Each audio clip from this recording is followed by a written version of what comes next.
Welcome to this edition of the Yahowah blog. I'm your host, Greg Wynn.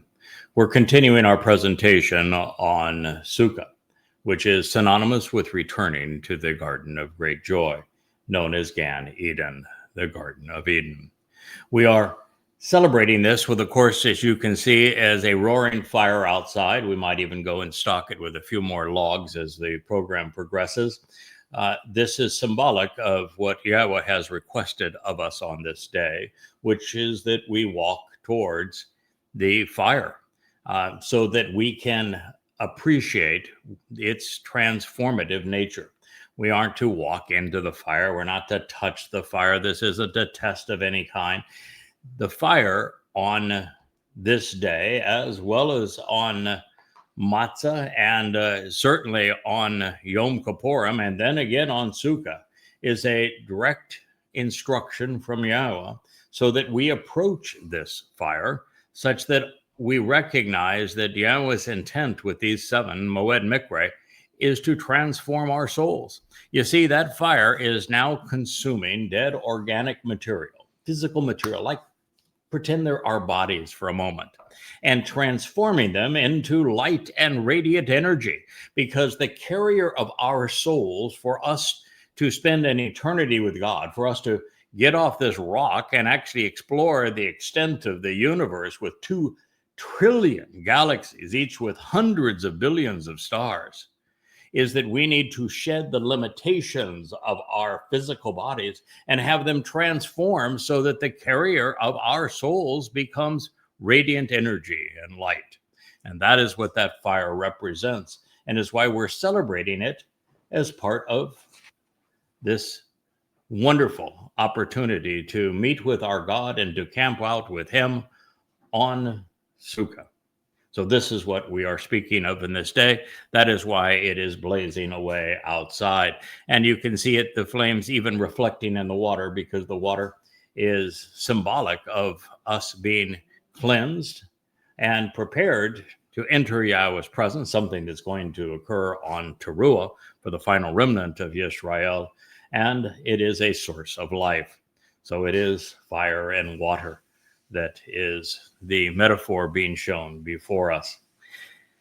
The most prolific of the prophets in terms of his great expose on the problem of the religiosity of Israel and how that caused the estrangement from Yahweh, as well as how in the end there will be a reconciling meeting on Teruah leading to Kippurim, such that we can Sukah, camp out with Yahweh forevermore, is told in the first through, 4th chapters, and then throughout the prophetic text of Isaiah, Yahshua. We had just begun the 4th chapter at the end of our preceding program. So I want to continue along in that vein. And it says, in that day, which we're now talking about, Teruah, which leads to Kippurim and is part of Chag Sukah. Remember, we're told 3 times a year to meet with Yahweh.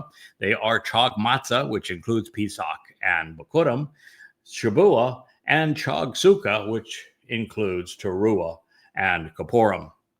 Then in that day, 7 women who are a bit hard-pressed. They had been unwilling to learn, but now they're seeking fortification and restoration, and they're going to demonstrate at long last the resolve to prevail.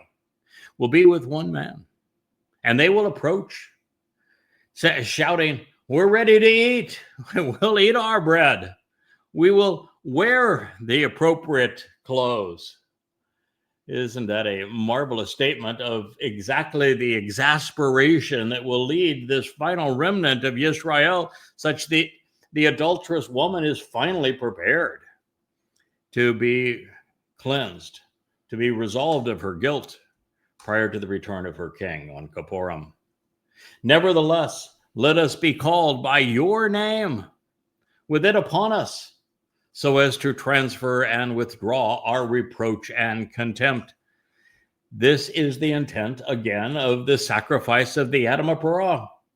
Yahweh has told us this is going to occur on Teruah. Eliah is going to be the master of ceremonies. Yahweh is going to release the waters. He is going to ignite the fire. This is all part of what God has said is so essential for us to understand at this time. And that fire is exactly symbolic of what is going to transpire at this moment to purge this mortal remnant of Israel of guilt.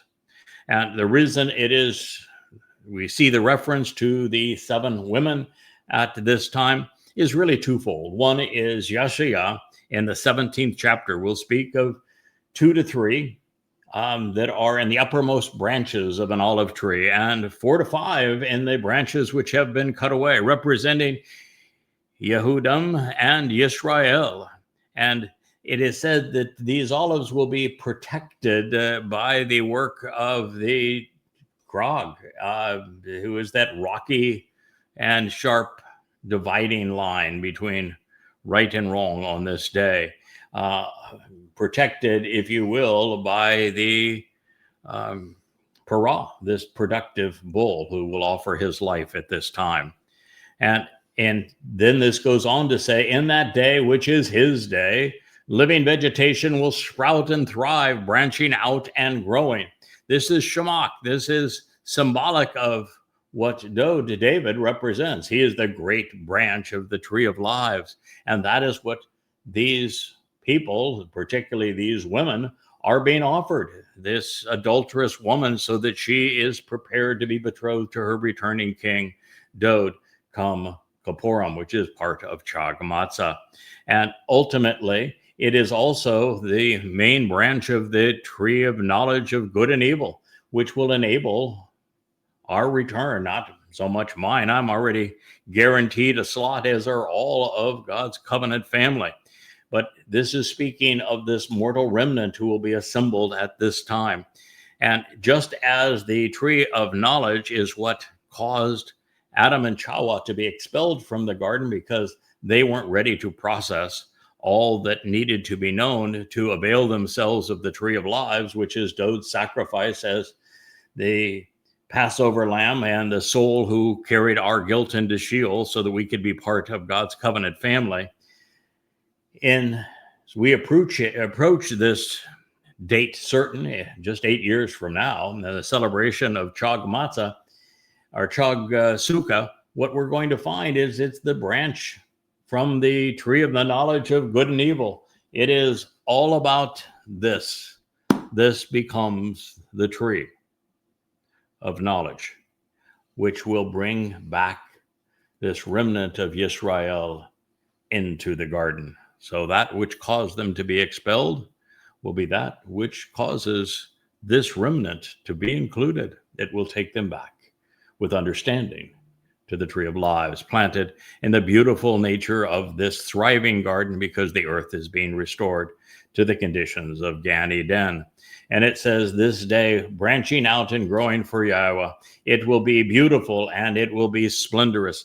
It'll be the most awe-inspiring sight the world has ever witnessed. We are literally approaching a time where God is going to restore this polluted and war-ravaged planet, with polluted as it is by all manner of religious faiths and political mantras, and he is going to restore it to the conditions found in Eden. It's going to be beautiful. It's going to be splendorous. It's going to be spread out and attractive. It's going to be desirable again. And this is what our Father is bringing us back to. If you want to understand Sukah, you need to understand the garden. There is no even a nuance of separation between the celebration of Chag Sukah and life in Gan Eden.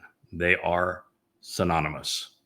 Then he will approach as a glorious manifestation along with the majestic and imminent, wonderful, fruitful offspring of the land. God is going to return with his beloved son. His beloved son will return magnificent and wonderful, but so will God at this moment on Yom Kippurim, which is in the heart of Chag Sukah. And then we're going to see the offspring become fruitful again, this mortal remnant of Yisrael who is being allowed to witness Yahweh's return with Dod, as well as entrance into Gan Eden for 1,000 years, and the celebration that is taking place in the land. There will be the fruitful offspring, not only of the Zeroah, but also of everything that Yahweh has sown through his prophets up to this point. He says the remnant of survivors of Yisrael and Yehudah will have an attractive and shining appearance. This is Yeshaya, Isaiah 4:1 and 4:2. We're talking about the remnant of Yisrael on this time. This is the entire purpose of this experience. And Rich, we can keep the eye on the fire. We don't really need the text. I've got the text before me and can cover that. But I'd love to see both this inside shot that shows the camera, our environment here in the library, because we're conveying this out of what we have learned through those books, and really the beauty of that fire on the outside, so that the symbolism of it resonates with all who wish to join us in this celebration of Sukah. So it is the remnant of survivors. This is the remnant of Yisrael who will be gathered by Yahweh on Teruah, again, the first day of the celebration of Chag Sukah. And God is reaching out at this time exclusively to Yisrael and Yehudah to include them as part of his family. There will be goyim that are brought in as well, but they will be the workers of this celebration of 1,000 years of Shabbat and of Sukah. And so the remnant of survivors that are as the focus of Yahweh's attention is indeed Yisrael and Yehudah. And as a result of all of these things that are transpiring, they will have this shining and beautiful appearance. You notice that in Gan Eden, there were no clothes. And that is because while Adam listened to Yahweh and while Chawa precluded going off on her desire to be a mother goddess and twisted Yahweh's testimony, they were very comfortable being exposed to God. It is only once they twisted God's testimony to serve a really inappropriate agenda, with it being Chawa that wanted to be a goddess, that caused them to be concerned about their nakedness. And as we go forward, I don't know what the apparel will be for the 1,000 years of Sukah, but since they felt no shame and nakedness, and they appeared beautiful, and that God created us to enjoy one another in this way, we'll wait and see what this shining appearance is all about. But clearly, many of those who will have, all of those who will have availed themselves of what Dod has achieved through the fulfillment of Pesach, Matzah, and Bakurim, and those who benefit, many of those who benefit from the sacrifice of the Adamah Parah, are going to have a glowing appearance. This fire is going to purge them. Everyone is going to look a bit like Moshe did when he came down off of the mountain. They said his face was glowing. I think that is going to be the case, because this fire is going to be from Yahweh. And as we move from Teruah to Kippurim, we're going to see Dod's seat of honor being as brilliant as the sun, and Yahweh's presence, and Yahweh returning with Dod, the Messiah. And so there's every reason to think that all of those who bask in this beautiful scene will glow, as did Moshe previously. So our past in Eden will be symbolic of where we are going. We could say that it's representing future history, and that during this Shabbat celebration of Sukah, we are going to be able to re-enter the Garden of Eden after 6,000 years of it being escorted out of it. So Yahweh's word remains constant. What he said long ago remains true even for right now. And God is surrounded by what he perceives as beautiful.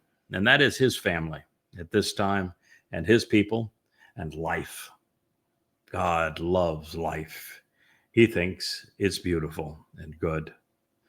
So when really beauty is analyzed, we can appreciate what God thinks is appropriate for us. And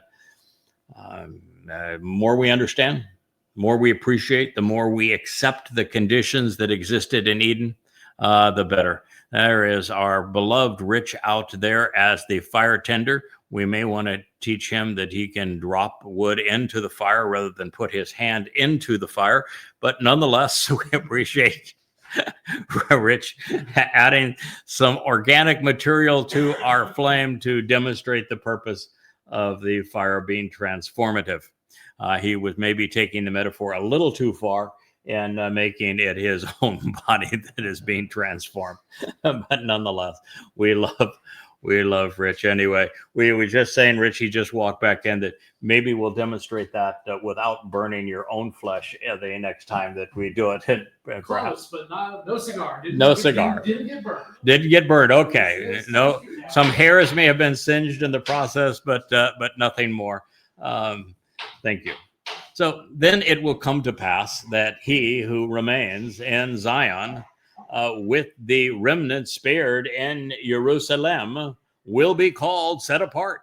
For those who approach him will be written and inscribed in the book of lives. In Jerusalem, the source from which guidance and teaching regarding reconciliation flow. The reason this is so beautiful is, again, God is focusing on this remnant. So Yahshua is telling us of what's going to transpire on Chag Sukah.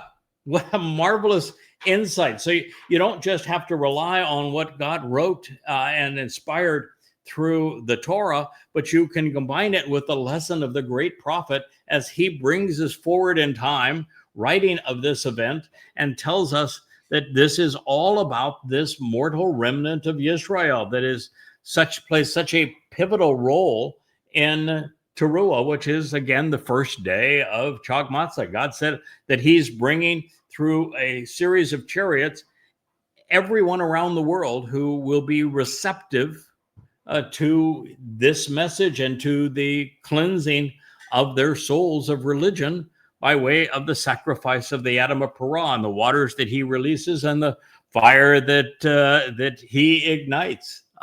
It's the scene that we see outside, and that fire and those waters are going to continue right through the celebration of Sukah. It is this unified event, and that we're going to witness the fiery light of Yahweh and the majestic nature of the seat of honor of Dod as they return from Shamma'in. It'd be the third arrival, the third coming, if you will, of our Messiah and King in Dod, David.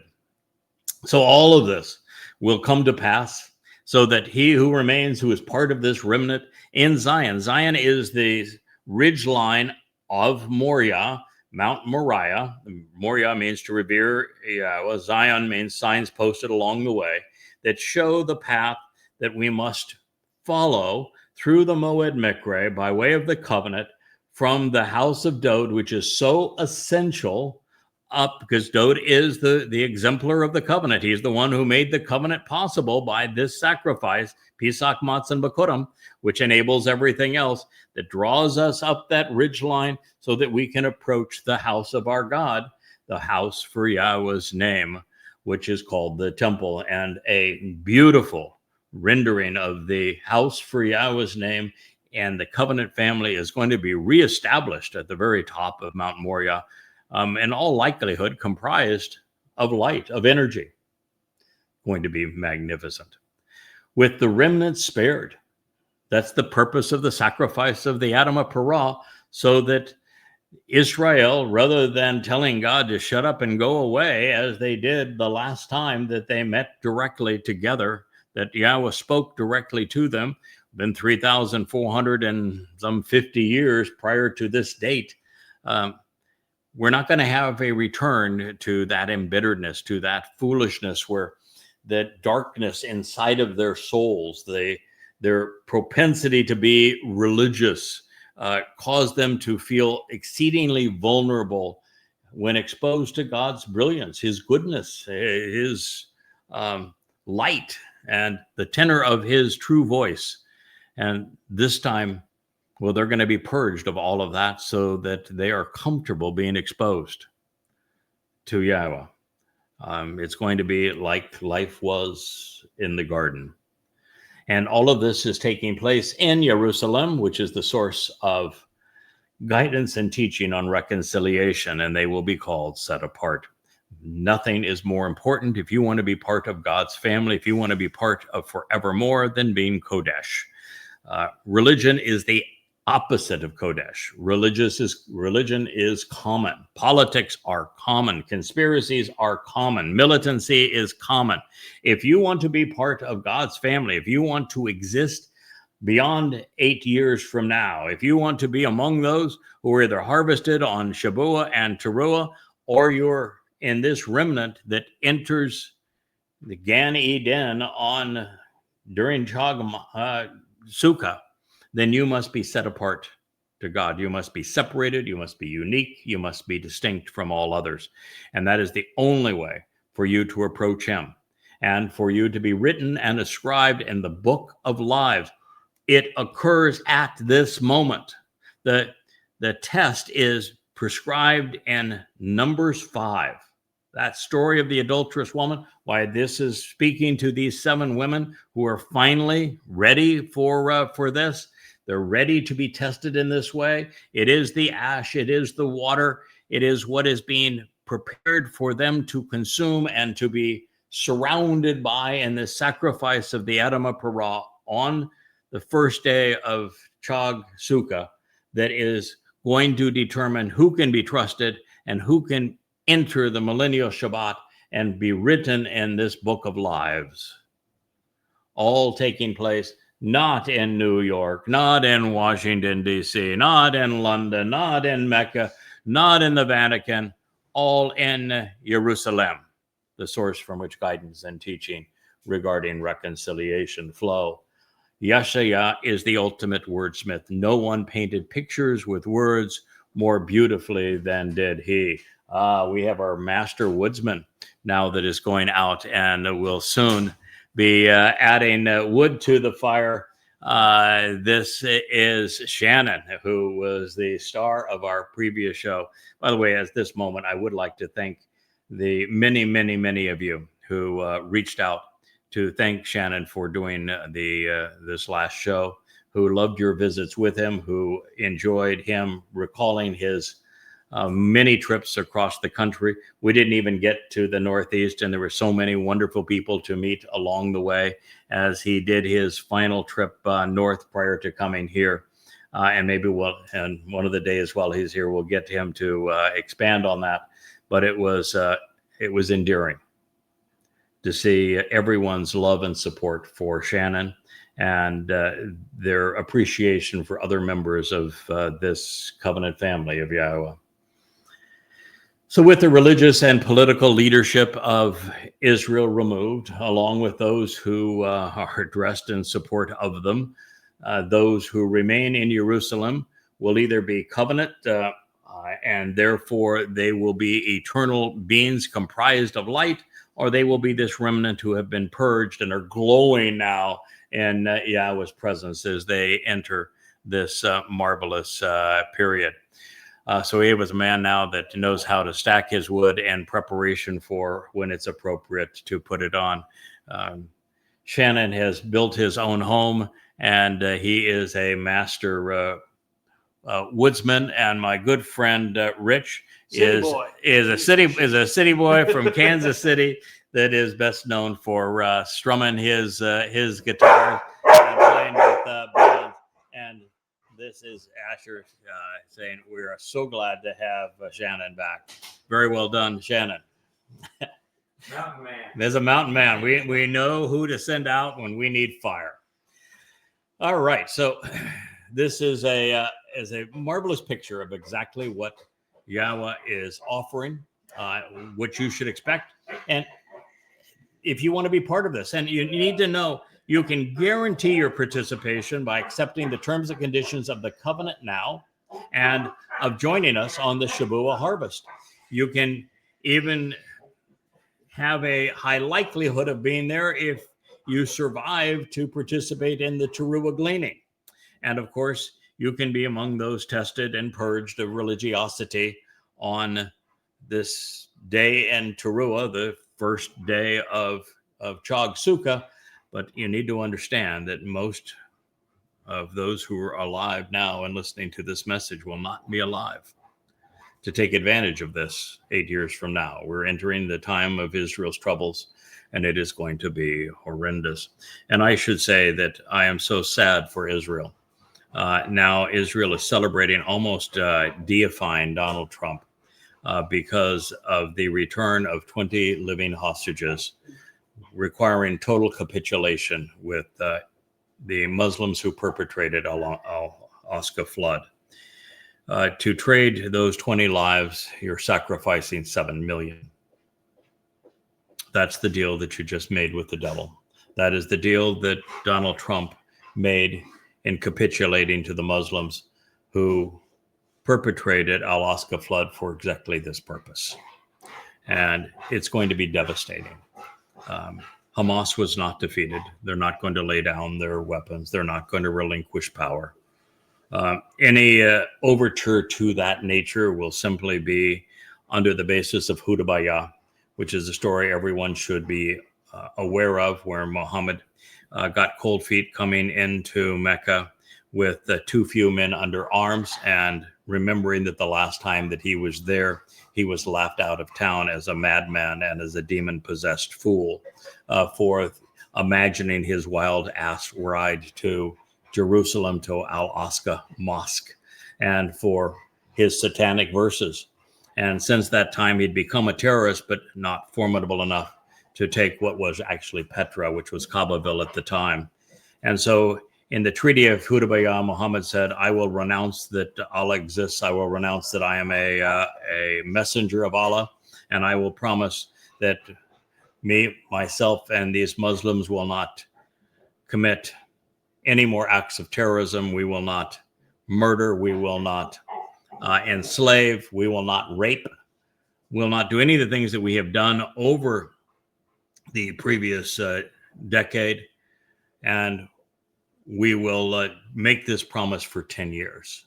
The following year, of course, they came down with more men under arms and promptly murdered their way into the control of Kaabaville. And Allah, to exonerate his prophet, non-prophet as the case may be, issued this decree in the 9th surah, where he says any agreement between a Muslim and a non-Muslim is not binding on the Muslim. So the Muslim is free to make any deal they wish to make, such that it is not binding on them. It is a stratagem to lure the unsuspecting into a false sense of security. That is the response of Muslims for Hudaybiyah, and that is exactly what is transpiring now. And if you are ignorant of it, shame on you. If you're dancing in the streets and think this is a good thing, you have just committed suicide by acknowledging and accepting a deal that was made with the devil.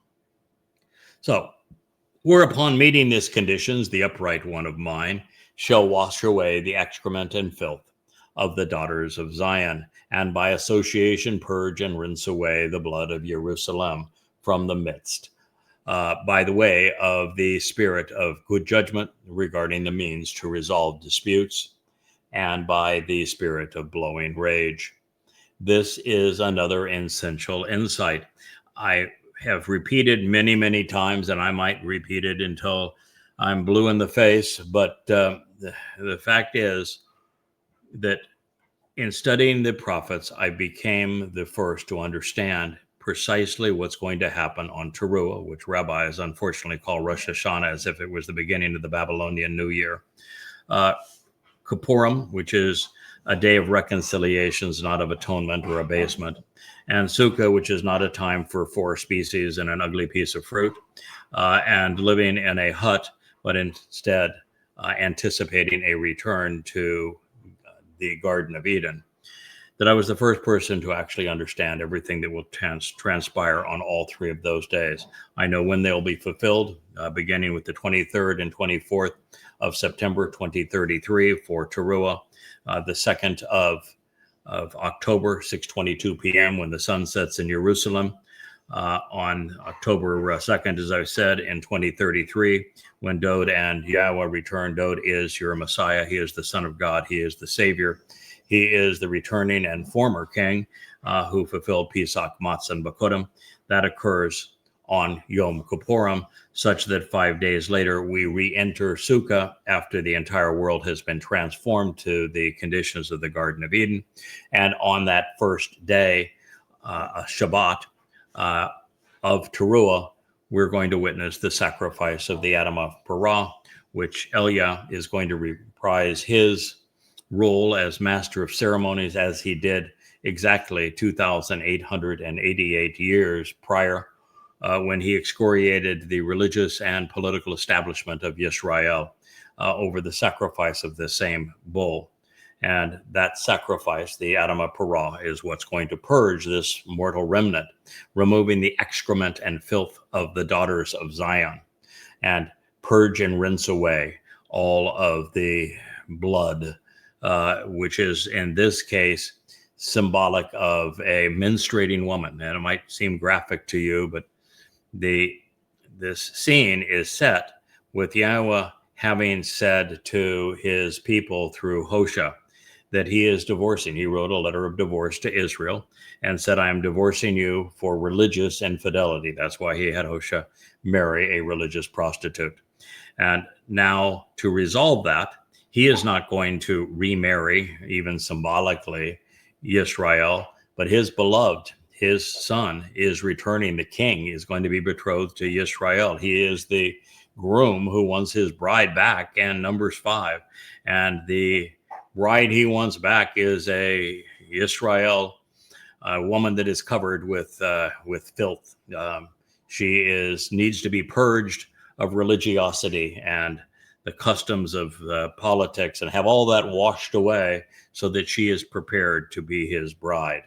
That is what is transpiring. That is what is being discussed. And I just adore Yahshua Isaiah for sharing this so clearly. And I'm telling you, if you're listening to this, this is the first time in human history that anyone has understood and could properly explain what God has foretold is going to happen during the fulfillment of Chag Sukah. And by the way, Sukah is the 7th of October in 2033. It will be, just as Teruah will be celebrated by a full solar eclipse that year, Sukah will be celebrated by a full lunar eclipse that year. It's year 6000. We will then enter the 7th millennia of the human experience in the garden. By reading the prophets, I came to all of these conclusions. And then in the book that explains who the Choder is and how he's going to deliver these messages, which is Isaiah in the 11th chapter, I began to understand my role in bringing this to you. And now we are reading here in the 4th chapter, the first time that anyone has understood that this is the very series of events that God has foretold, and exactly how they're going to play out and what's going to be so magnificent about this day. So it's not only that that meeting these conditions and everything that is transpiring during this celebration of Chag Sukah, of the Mow'ed of Sukah, the upright one, the one who is right, is going to, and this is one of many titles that on occasion is being ascribed to the one who is providing this remedy. Elia is going to be the master of ceremonies, but it is the ➆Mow'ed that is going to offer this sacrifice. And that sacrifice, just as it is explained in Numbers 19 and in Numbers 5, is going to wash away the excrement and filth. The daughters of Zion are going to be cleansed, and they're going to have this uncleanliness rinsed of their blood, all in Jerusalem, all in the midst of the spirit of Mishpat, of coming to understand and appreciate the means to exercise good judgment, to make sound decisions about all of these things that I have shared, because you need to know them and accept them, to benefit from them. And that is what mishpat means. It is a compound of my, which is to ponder the implications of, shafat, to make a informed and rational decision. And then there is a second spirit, not just of good judgment, and that will be of those who are deemed worthy to enter the Garden of Eden, who are trustworthy enough, to use Yahweh's phrase. But there's also a spirit of blowing rage. And that is because on Teruah, everyone who is overtly religious, still overtly political, conspiratorial, anti-Semitic, militant, every Christian, Muslim, practitioner of Judaism, the Haredim, are going to be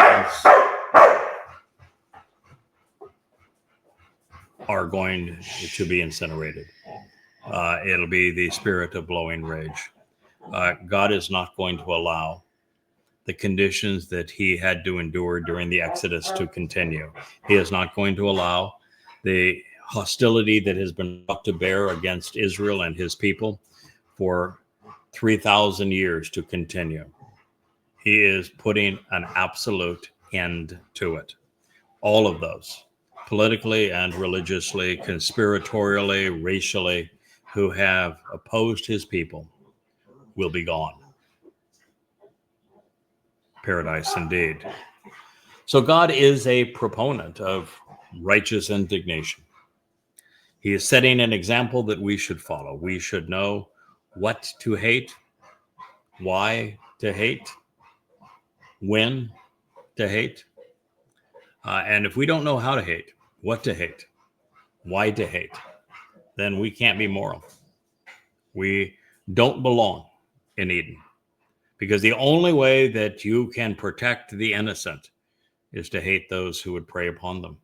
The very acceptance, for example, of Islam over the years, 14th century, has led to the deaths of 250 million people.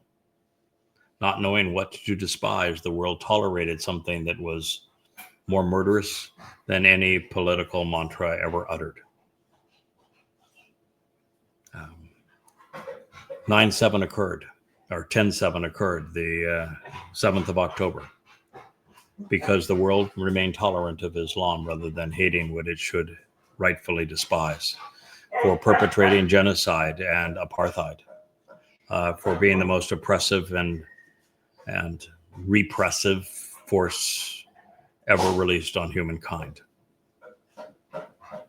So anytime there is a mention of Zion in particular, we ought to see Dode's words, his Mizmor, on those signs. They are, after all, posted between his home and Yahweh's, directing us from one to another. And here it is repeated.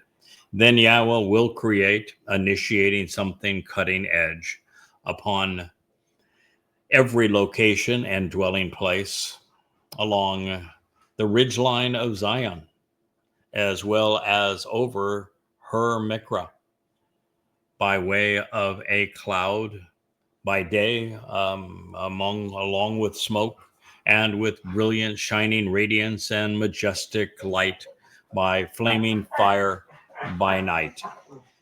For indeed, upon all of this manifestation of power and glory will be a sheltering canopy, a chuppah. Now, all of this material from Yahshua, here we are back in Isaiah 4:5, is material that we have reflected upon.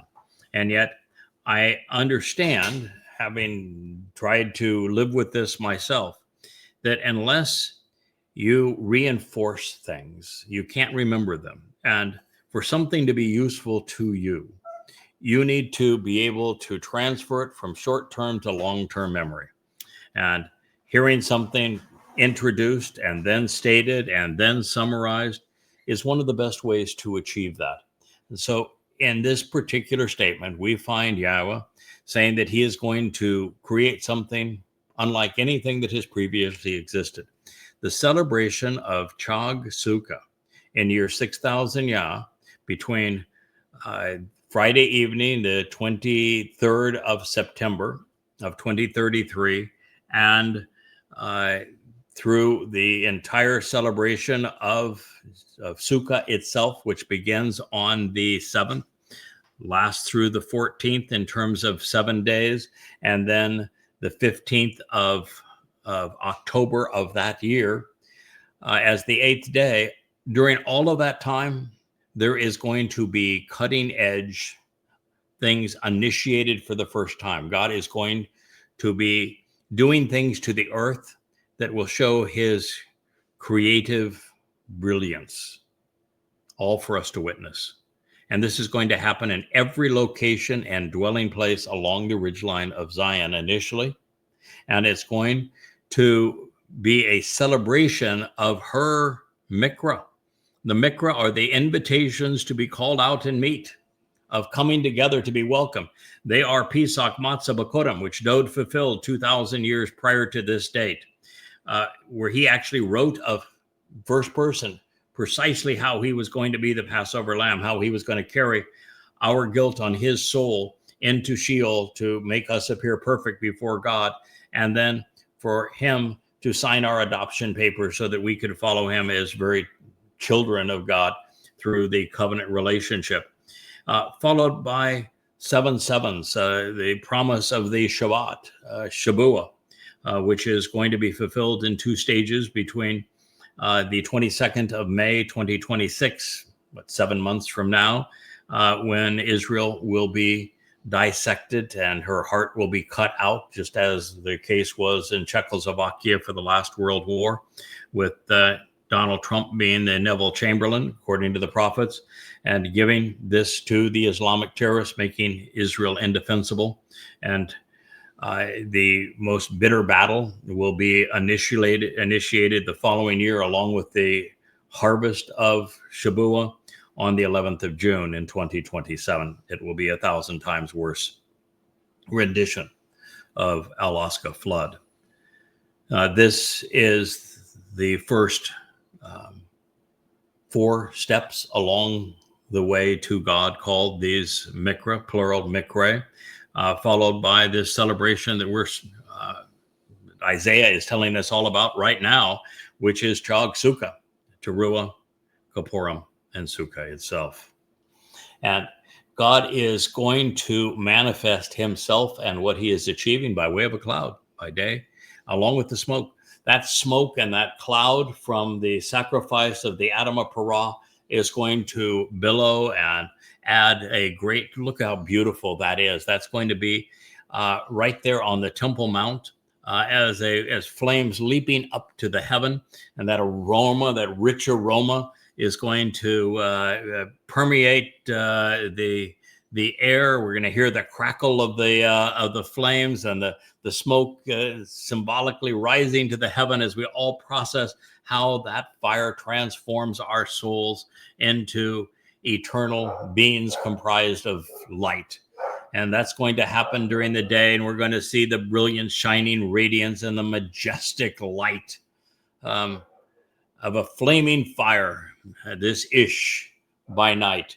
So symbolic of what we're witnessing outside. It's why we decided that we would do this show exactly as you're witnessing it now, with the fire and the waters, the purging waters, and this searing flames of this fire that are so transformative, taking center stage in this program, roaring and lapping up to the heavens, leaping up by night.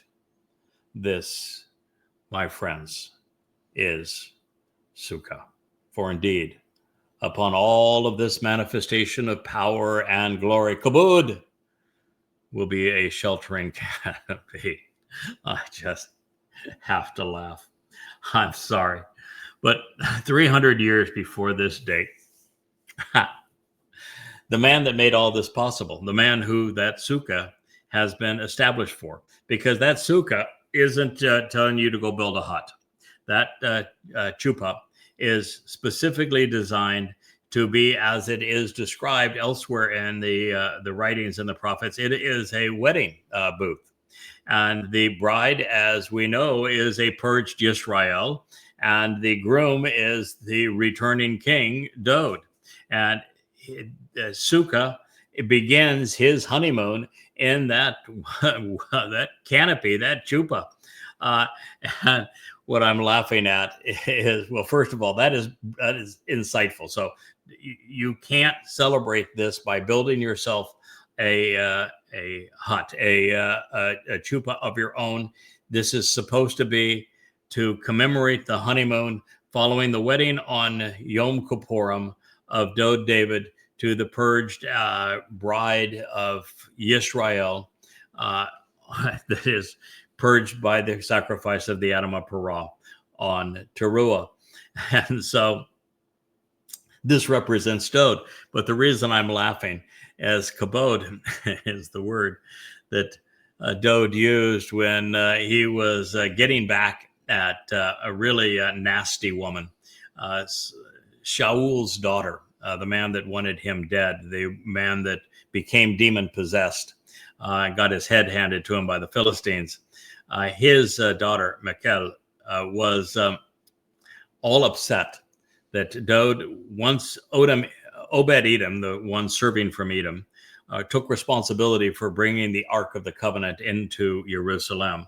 Dowd said, well, he's taking care of that. I can rely on this man from Edom to accomplish what needs to be done with the Ark of the Covenant, which means now I can celebrate this occasion. And he put the ephod on of the high priest, because he's going to serve as the high priest when he anoints the Ark of the Covenant when he returns on Kippurim, as is prescribed in the Torah, to certify our reconciliation in our relationship with Yahweh.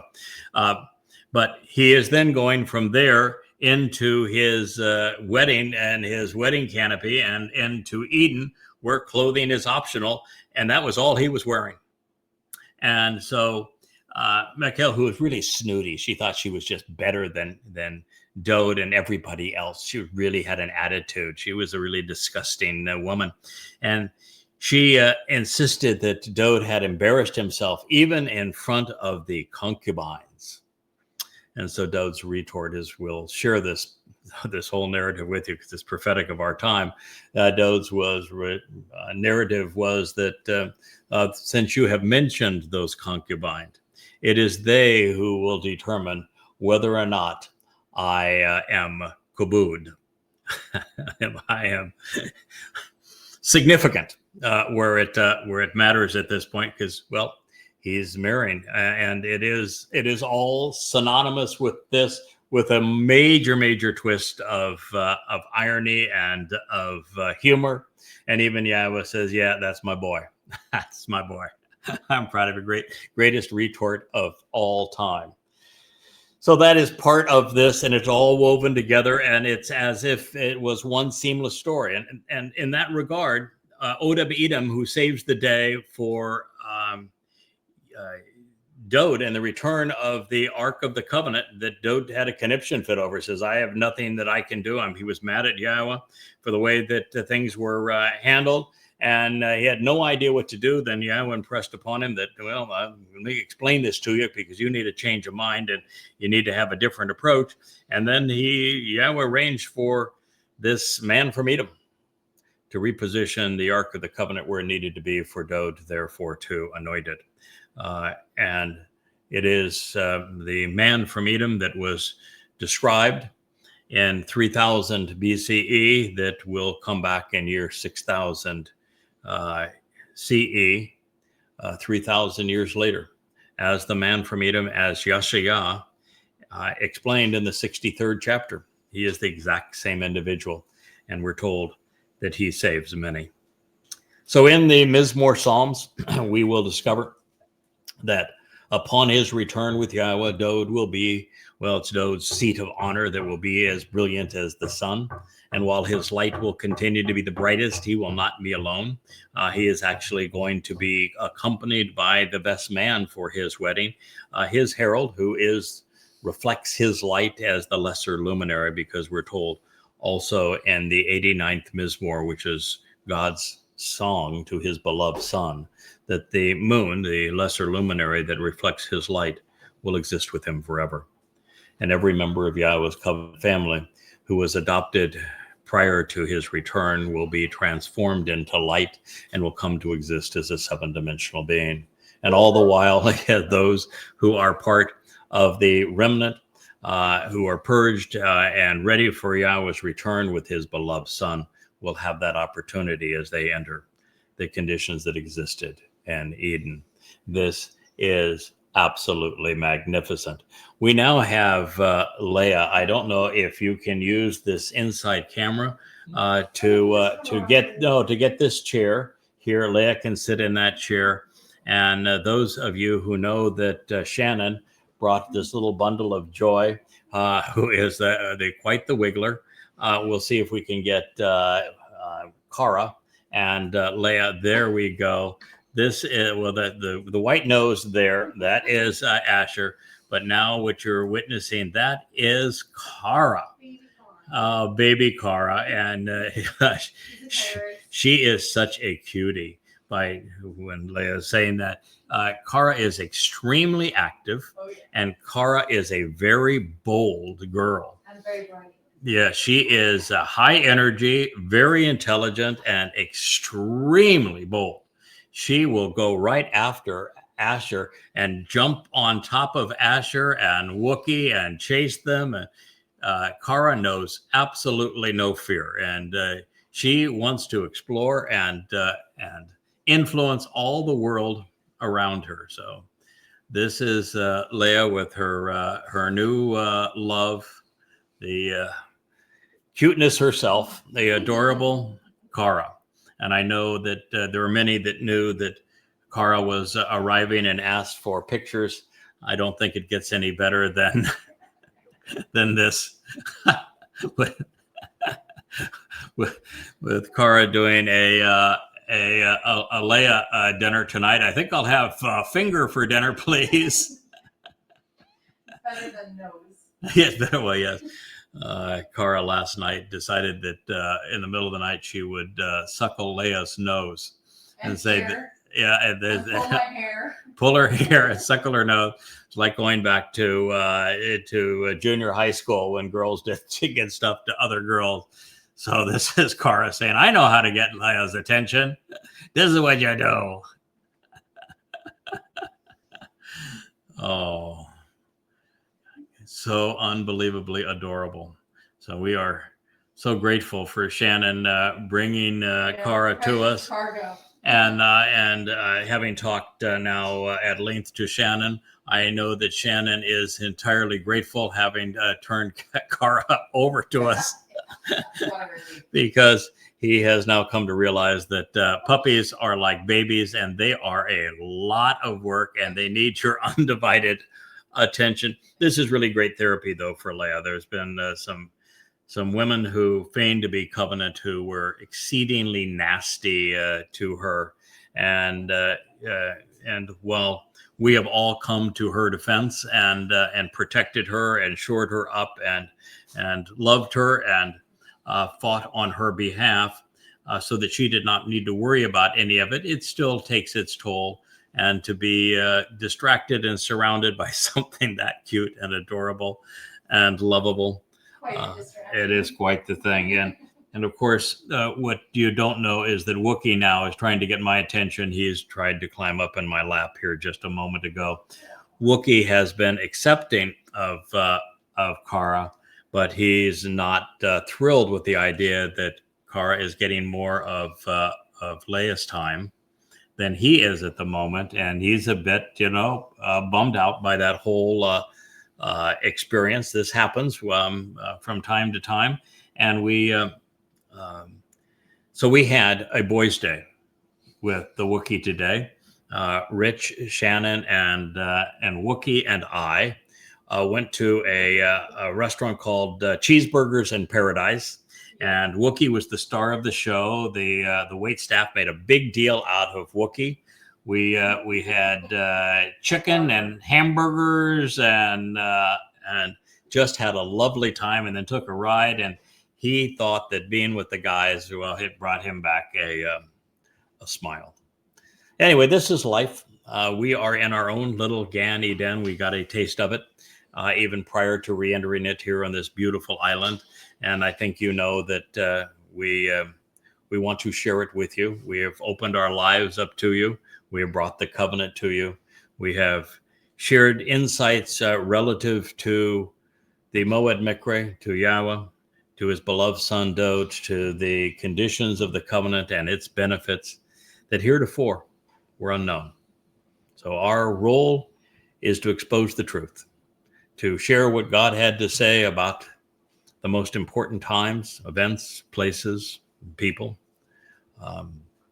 things that are essential to our salvation, to our reconciliation, to our knowledge and understanding of Yahweh, to our appreciation of what he is offering and expecting in return. And very few things in this regard are as important as appreciating that Chag Sukah is a event that comprises everything from Teruah and Kippurim to the 7 + 1, 8 days of Sukah, and that they all work together as a collective whole, and that fire that we're witnessing outside and the smoke that rises up to the heavens and the pure, beautiful cleansing waters that are all part of it serve as a metaphor for what God is offering to us and wants us to understand and capitalize upon. So with that, I bid you a wonderful evening as we continue our analysis of Sukah. I promise we'll bring at least 2 more shows tomorrow. May even get Shannon to join us in one of the 2, and we will continue to share the joy of camping out with Yahweh.